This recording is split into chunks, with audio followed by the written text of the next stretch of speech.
Suck me!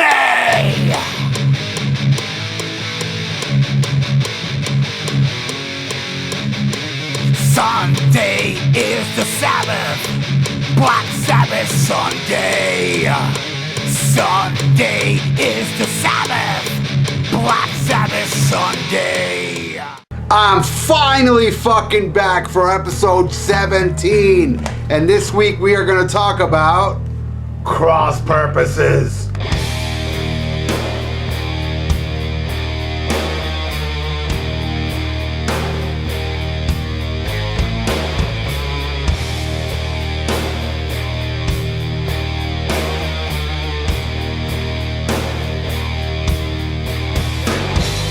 Well, I'm back, and the reason I haven't been doing my review shows in the past couple weeks is because my band, Thrash or Die, has just released a puppet video, man. As you can see, here's some stills from it, and if you want to watch the video, look in the comments below. I'm sure I'm going to put a little tag there so you guys can check it out. I think you'll dig it, man. Even if you think my band sucks, I defy you. I defy you to say that video sucks. The video fucking rules. It does rule. It's been getting a lot of hits, and a lot of people have been asking me for interviews, and I've been selling a lot of CDs. I've been going to the post office left and right and dealing with CD Baby. Anybody out there that's got a band, you made your CD and you want to distribute it everywhere, give it a CD Baby. Those motherfuckers put it on Amazon for me, on iTunes, and a slew of other places, man. It's a really cool place to deal. If you're in a local band and you want to sell your CD, give it to CD Baby, man. It's just like 30 bucks or something, and they do the rest, man. They're like kind of like the internet record company. Anyway, so that's the deal with what's going on with me as far as the band, and that's why it's taking me so long. And in all this time, in the mail, I finally got Born Again, man. And this ain't about Born Again. This is about cross purposes. But I'm going to touch upon Born Again with the packaging. Look how cool it is. Look at all the pictures, and then it has an extra CD with a Reading show with Gillen. It sounds really fucking good. And a book with a story and blah blah blah, and that's it. That's my review of the Born Again. So let's get into cross purposes. Cross purposes. Again, a new member, but the return of Tony Martin, but on the drums from the Ritchie Blackmore family tree once again, because since Ozzy was fired from Black Sabbath, all they've been getting are people that work with Blackmore. And on this album, the drummer is Bobby Rondinelli, who was in Rainbow. And so that's the deal with this, man. So let's get into it, man. This is track 1, Eyewitness.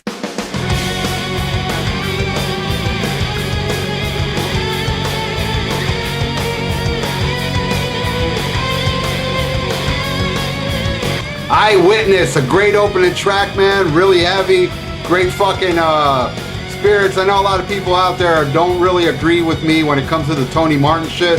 Well, fuck you. Anyway, so this song is about the Amish people. Tony Martin's, the lyrics are about Amish people that kind of like shelter themselves from the outside world, and that's pretty much what it's about. I think it's about a movie too, right? Wasn't there an Amish movie called Witness? I don't know, maybe I'm wrong. But anyway, it's a good song, so let's go to track 2, man.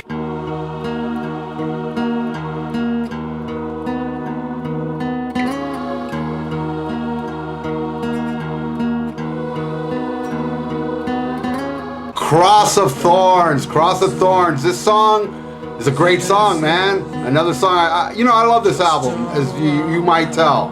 And this is track 2. And this song, Tony Martin got the inspiration for the lyrics when he went out drinking to, I believe it was an Irish pub, and he was hanging out with a bunch of guys in Ireland, and they were having all that problems with the IRA and stuff, and they were all talking about their problems.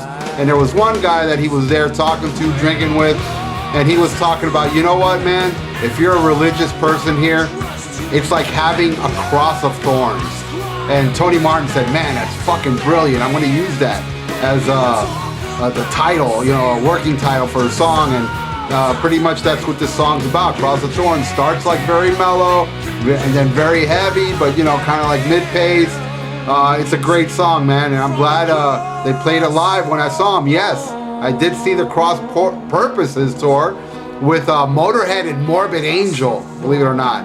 It was a great show, man, and I was glad that they played this one because this is probably my favorite song off the album. Probably not. No, it is. Well, you know, there's a couple other songs I really love and a couple I'm not too crazy about. So let's go into track 3.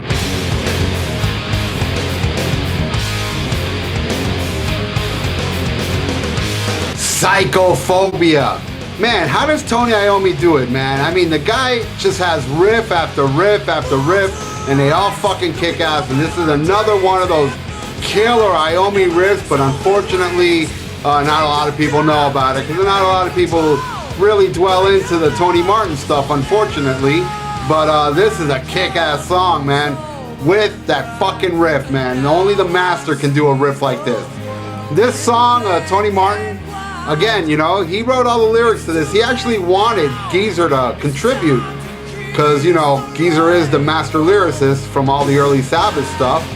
But Geezer didn't want nothing to do with it, and he approved all of Tony Martin's stuff. So, you know, Tony was like, all right, you sure you don't want to do nothing to do with this? He said, no, okay, I'll take over. So Tony Martin wrote this song about David Koresh, which was that fucking psychotic fuck in Waco, Texas, that was kind of like a Jim Jones type motherfucker that had a bunch of people, you know, that worshipped his ass, thinking he was like some kind of savior or whatever the fuck.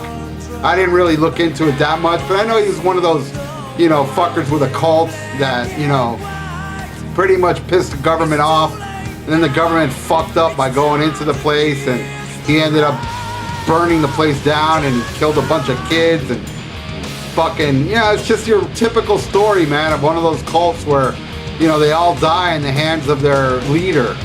So that's what this song's about, man. And, you know, something else about the lyrics of the song, since there was a little bad blood with Ronnie James Dio and Black Sabbath at this time, I think maybe, I could be wrong, but that line in there, time to kiss the rainbow goodbye, I think that was a little jab at Dio. I could be wrong.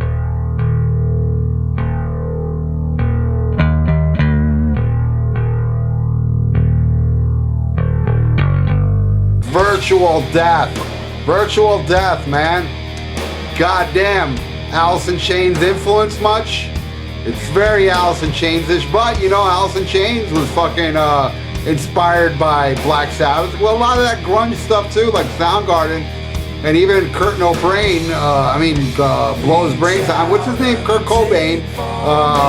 You know, even though they sound not like Sabbath, he claimed that, you know, when he was a kid, he was looking through albums, his uncle's albums, or was it his dad's, and he found Black Sabbath, and that's what started him on the shit. So Black Sabbath was very influential on the grunge movement. So, fuck, they cashed in a little bit on it, but, you know, I really dig this song. I think if Alice in Chains would have done this song, it would have been a much well-known song today. But unfortunately, since Tony Martin sang this song, and nobody knows it, except us Tony Martin fans out there. Haha!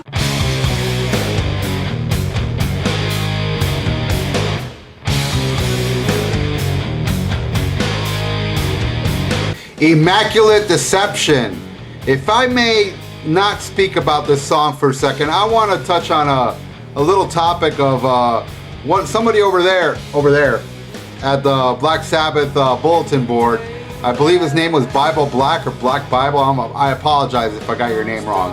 He left a comment saying, hey man, I really enjoy your review, but man, why do you keep saying stuff like, you know, hey, you're better than me when you talk about songs you don't like, you know? I mean, be a little proud of yourself, dude. I mean, come on. I mean, just because you don't like it doesn't mean they're better than you.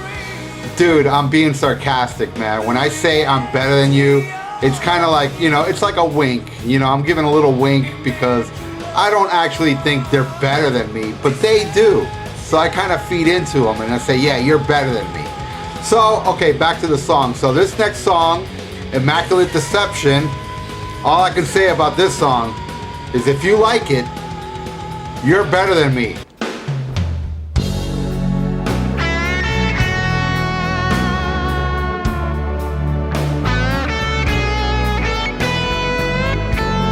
Dying for Love. Kind of like No Stranger to Love Part 2-ish. The power ballad or the ballad of this song. Tony Iommi does some great guitar playing, man. And I dig Tony Martin's voice. Not a favorite one of mine, but it's an okay song, good mellow song. So, you know, that's about all. That's about all I can say about it.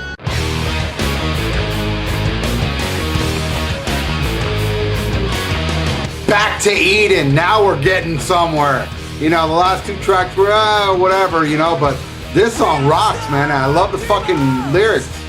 And it's a great chorus, man. It's another one of my favorite tracks off this album, man. Back to Eden, man. Kicks ass. And yeah, I know I'm kind of boring on this shit. You know, I really, I don't know. I just love this song. I don't know what it's about. But, you know, it's a great song, man. One of my favorites, probably my second favorite. You know, I forgot to talk about, there's a song coming up that's actually tied for my favorite. But it's not this one. This one's number 2, where there's 2 songs that are number 1. So let's get into the next song.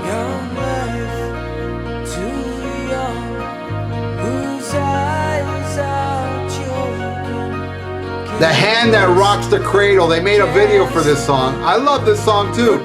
Not too crazy about the intro, the keyboards and stuff. Jeff Nichols, who has a lot to do and never credited. This album's no exception. But Tony Martin wrote this song about some nurse in some hospital in England that was killing babies, man.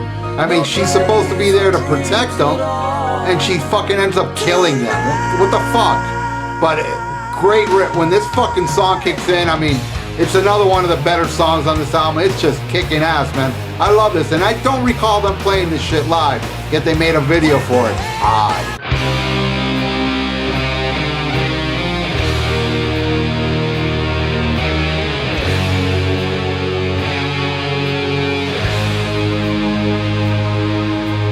Cardinal Sin, another cool song, man. Not one of my favorites, but not as bad as the other 2 that I wasn't too crazy about. But it's a cool song. It's pretty much a song about, you know, like a preacher that, you know, was fucking little boys. And he was exposed to fuck. I'm glad he was. And he was arrested, or I think he left the country or some shit, but he was exposed. And fuck him, okay? Fuck anybody that fucks with little boys and little girls, you know? I'm totally against that. I may look like a molester, but I don't endorse that shit.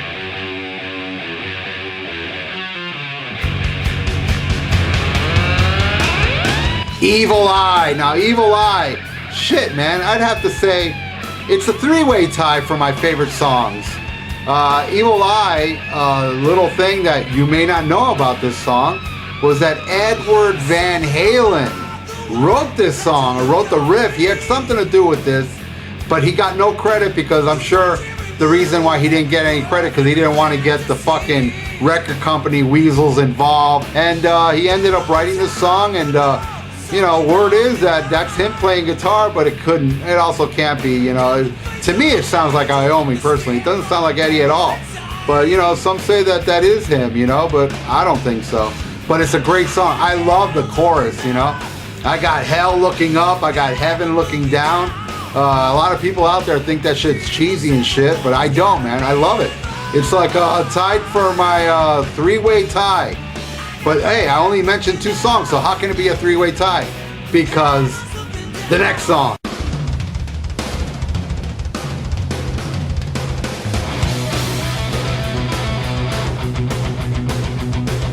What's the Use? What's the Use didn't make the album. It's actually a Japanese bonus track, and it's, to me, the fastest fucking song on the whole album. Why it didn't make the album?